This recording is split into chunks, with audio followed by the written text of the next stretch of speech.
కాబట్టి ladies doctor మీదనే అంటే దేవత అని పిలుస్తాం, మనం దేవతలని చెప్తున్నాం. దేవతలనే రేప్ చేసి చంపుతుందంటే మనం ఏ విధంగా ఎక్కడ ఉన్నామో సంగతి తెలుస్తుంది. భారతీయ సంస్కృతి లోపల భారతదేశ సంస్కృతం అనేది ప్రపంచం మొత్తం కొనియాడుతుంది. కానీ ఇటువంటి మనము దేవతలని పూజిస్తున్నాము, ఆ దేవతలనే రేప్ చేసి చంపుతున్నాం అనేది మనం ఎక్కడికి పోతున్నామో ఒకసారి చూడండి. సో కాబట్టి మేము ప్రతి ఒక్కరూ 36 నుంచి 40 గంటలు డ్యూటీ చేసి డాక్టర్ ప్రాణాలను మంచి కాపాడితే అటువంటి ప్రాణం కాపాడే సేవియర్నే మనం ఈరోజు రేప్ చేసి చంపుతున్నామంటే ఆ రాష్ట్రం యొక్క చరిత్ర ఈ విధంగా ఉందో చూస్తున్నాం. ఎందుకంటే ఆ రాష్ట్రం యొక్క ముఖ్యమంత్రి అనేది మమతా బెనర్జీ, ప్లస్ ఒక 12 నుండి 15 మంది ఎంపీస్ ఉన్నారు, ప్లస్ ఒక 15 నుంచి 16 మంది ఎమ్మెల్యేలు ఉన్నారు, మినిస్టర్స్ ఉన్నారు. ఒక్కరోజు కూడా లేడీ డాక్టర్కి ఇట్లా అయిందని చెప్పి ఎవరు ఖండించలేదు. ఇది సిగ్గుమైన చేటు, సిగ్గుపడాల్సిందే, దేశం మొత్తం సిగ్గుపడాల్సిందే.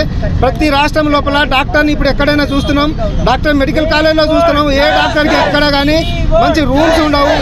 30 గంటలు పని చేపిస్తున్నాం. ఇంటర్నిస్తో కానీ పీజీ డాక్టర్స్తో కానీ జూనియర్ డాక్టర్స్తో ప్రతి మెడికల్ కాలేజీలో చూస్తే కానీ వాళ్ళతోనే పని చేపించుకుంటాం. కానీ వాళ్ళకి ఒక ఫుడ్ పెట్టడం కానీ వాళ్ళకు ఒక వాష్రూమ్ ఉండడం కానీ ఉండలేదు. ఎక్కడో డాక్టర్ ఎక్కడో ఒక కాన్ఫరెన్స్ హాల్ లోపల పోయి పండుకోవడము, అక్కడ సెక్యూరిటీ లేదు. అక్కడ పండుకోవడం వల్ల అక్కడ డాక్టర్ ఎవరైతే సెక్యూరిటీ ఇవ్వాల్సిన పోలీసే, ఎందుకంటే తన హీనమైన చరిత్ర ఉన్నది. 4 పెళ్లిళ్ళు చేసి ఇడిచిపెట్టినని తెలుస్తుంది. అటువంటి వాళ్ళనే పోలీసుగా మనం ఎందుకంటే పెట్టుకొని ఆ పోలీసు అటువంటి వాళ్ళనే ఆయనే చంపేసిన అనేది ఒక దారుణమైన సంఘటన మనకు గుర్తుకొస్తుంది చెప్తున్నారు. కాబట్టి ఈరోజు నేషనల్ డాక్టర్స్ అందరూ కాశ్మీర్ నుండి కన్యాకుమారి వరకు national doctor Indian medical association పిలుపు మేరకు మేము బంద్ చేసినాం. ఇటువంటిది ఇంకా జరగబోతుంది. ఎందుకంటే 2012 సంవత్సరంలో నిర్భయను కూడా బస్సు లోపల రేప్ చేసేసి మానవంగా దారుణంగా చంపడం వారు నిర్భయ చట్టం వచ్చింది. నిర్భయ చట్టంలో వచ్చినప్పుడు అందరూ భయపడ్డారు. కానీ ఆ నిర్భయ చట్టం ఎక్కడ పోయిందో సంగతి తెలుస్తలేదు. భారతదేశంలో మొత్తం చూస్తుంటే ప్రతి రోజుకి దగ్గర ఒక 100 రేపులు జరుగుతున్నాయి. ఇవి రికార్డెడ్, ఆన్ రికార్డెడ్ ఒక 100 రేపులు జరుగుతున్నాయి. ఈ ఆన్ రికార్డెడ్ రేపులు తెలియనివి ఇంకేనైతున్న సంగతి తెలియదు. సో కాబట్టి మనం ఇంకొక ఆడవాళ్ళని మనము పూజిస్తున్నాము, దేవతలను పూజిస్తున్నాము, ఆడవాళ్ళని కూడా దేవతలాగా అనుకుంటున్నాము. కానీ దేవతలను మనం రేప్ చేస్తున్నామంటే, రేప్ చేసి చంపుస్తున్నామంటే మనం ఏ విధంగా ఉన్న సంగతి తెలుస్తుంది. ప్రతి మెడికల్ కాలేజ్లో గవర్నమెంట్ మెడికల్ కాలేజ్ కానీ ప్రైవేట్ మెడికల్ కాలేజ్ కానీ అక్కడ ఉన్న డాక్టర్స్ అందరు పనిచేసేంత జూనియర్ డాక్టర్సే. వాళ్ళతోనే పని చేయించుకుంటారు. 36 నుంచి 40 గంటలు, 50 గంటలు, 100 గంటలు కూడా పని చేసుకుంటారు. కానీ ప్రపంచంలో వేరే దేశంలో ఎక్కడ చూసినా కానీ వారానికి ఒక 40 గంటలు కానీ 80 గంటలు కానీ డ్యూటీ ఉంటుంది. కానీ ఇక్కడ ఆ విధంగా కాదు. ఇక్కడ చూసేసుకుంటే మనం చూస్తే ప్రతి ఒక్క డాక్టర్ పనిచేసేది జూనియర్ డాక్టర్స్. దారుణమైన సంఘటనల వాళ్ళ మీద అవుతుంది. ఎందుకంటే అక్కడ సీనియర్ డాక్టర్స్ ఉండరు.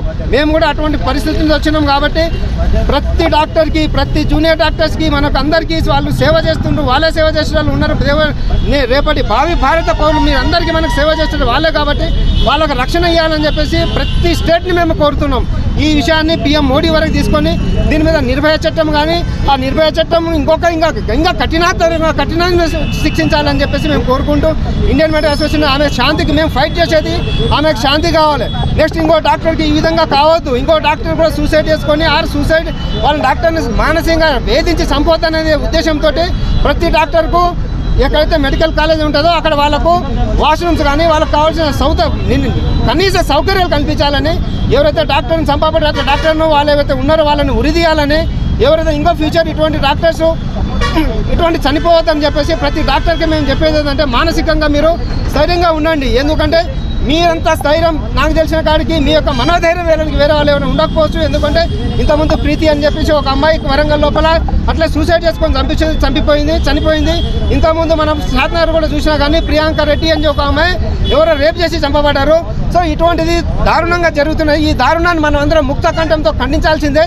ఈ ఖండిస్తేనే రేపు మన పౌరులకు వాళ్ళంతా సేవ చేయాలి. కానీ ఈరోజు డాక్టర్స్గా కావాలంటే దగ్గర 30 నుంచి 32 సంవత్సరాలు చదవాల్సి వస్తుంది. అంత కఠినమైన చదివేసి బయటికి వచ్చిన తర్వాత వాళ్ళకి ఏమైనా సెక్యూరిటీ ఉందంటే సెక్యూరిటీ లేదు, హాస్పిటల్లో సెక్యూరిటీ లేదు. సో కాబట్టి ప్రజలను మేము కోరుకునేది ఏంటంటే ప్రతి ఒక్కరు కంపల్సరీ దేవతలను ఎవరైతే పూజిస్తున్నారో, దేవతలను అనుకుంటారో వాళ్ళు మీరందరూ సేవ చేసుకోండి. మీరు సేవ చేస్తేనే మేము మీ అందరికి సేవ చేయగలం. సో కాబట్టి మీకు అందరికీ మనొక్కసారి కోరుకుంటా ఏంటంటే మీ వల్లనే ఈరోజు ఆ రోజు నిర్భయ ఘటన కానీ, ఈరోజు ఎక్కడైతే పశ్చిమ బెంగాల్ జరిగింది ఆ ఘటన కానీ, ఇంతకుముందు అయితే ప్రియాంక రెడ్డిని చంపబడిన కానీ, ఎక్కడైతే ప్రెస్ మిత్రులు కానీ మీరందరూ హైలైట్ చేయడం వల్లనే ఈరోజు నేషనల్ వైడ్గా ఈ ఇష్యూను మనము PM మోడీ వరకు తీసుకుపోతున్నాం. భారతదేశం మొత్తం మీద ఈ విషయము హైలైట్ అయింది కదా మీ వల్ల. కాబట్టి మీరందరూ ఇటువంటి ఏమైనా జరిగితే కానీ మీరు ఫ్యూచర్లో కూడా మాకు సహకారం అందించాలని కోరుకుంటూ ఇటువంటి వాళ్ళని కఠినంగా ఉరి తీయాలని చెప్పేసి ఇంకొకసారి మేము కోరుకుంటూ ముగిస్తున్నాం. మా బాధ్యతగా షాద్నగర్లో ఉన్నటువంటి అన్ని ప్రైవేట్ హాస్పిటల్స్ కూడా ఈరోజు పొద్దున 6 గంటల నుంచి రేపు ఉదయం 6 గంటల వరకు కూడా మా ఓపీ సేవలన్నింటినీ బంద్ పెట్టడం జరిగింది. దీనికి ముఖ్య కారణం ఇప్పుడు దేశమంతా రగులుతున్నటువంటి సమస్య. కోల్కతాలో జరిగిన ఒక మహిళా డాక్టర్పై అమానుషంగా దాడి జరిగి ఆమెను మానసికంగా శారీరకంగా హింసించి ఆమె చావుకు కారణమైనటువంటి వాళ్ళని ప్రభుత్వం కఠినంగా శిక్షించాలని మేమందరం కోరుకుంటున్నాం. ఒక డాక్టర్ తయారవడానికి దాదాపుగా 10 నుంచి 12 సంవత్సరాలు. తెలంగాణ విద్యావంతుల వేదిక షాద్నగర్ IMA పిలుపు మేరకు ఈరోజు కలకత్తాలో PG విద్యార్థిని అయినటువంటి హత్య రేప్ ఈ మర్డర్ కేసులో ఏదైతే యాక్షన్ తీసుకోవాలని చెప్పి రాష్ట్ర ప్రభుత్వం పిలుపునిచ్చిన తర్వాత కోర్టులో CBI ఆర్డర్ పాస్ అయిన వెంటనే ఆ హాస్పిటల్ పైన దాడి చేసి మొత్తం సాక్ష్యాధారాలను మాయం చేయడం అనేటువంటి విషయంలో దీని వెనుక పెద్ద రాజకీయ కుట్ర ఉంది. ఈ హత్య వెనుక రాజకీయ నేతలు ఉన్నారు. వీళ్ళందరూ బయటికి రావాలంటే ఒక న్యాయ విచారణ ఏర్పాటు చేస్తే తప్ప, సిట్టింగ్ జడ్జితో న్యాయ విచారణ జరిపితే తప్ప అసలు విషయాలు బయటికి రావని చెప్పేసి తెలంగాణ విద్యావంతుల వేదిక డిమాండ్ చేస్తుంది.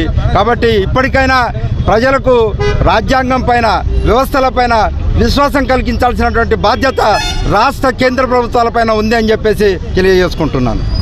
చర్యని అందరూ కూడా ఖండించాలని కోరుకుంటున్నాం. ఈ వర్క్ ప్లేస్లో women protection cells, women protection కోసం ఏదన్నా సరే ప్రభుత్వాలు ఏర్పాటు చేయాలని కోరుకుంటున్నాం. ఇప్పుడు ఉన్న సిచ్యువేషన్లో ఆడపిల్లలు బయటకు వెళ్ళి చదువుకుంటారు. అయితే 36 అవర్స్ డ్యూటీ ఉంటుంది, తర్వాత రెస్టింగ్ ప్లేస్ కూడా ఉండదు. సో ఒక రెస్టింగ్ ప్లేస్, ఒక ప్రొటెక్షన్, ఇవన్నీ మేము కోరుకుంటున్నాము. ప్రత్యేకమైన చట్టం రావాలని కూడా కోరుకుంటున్నాము.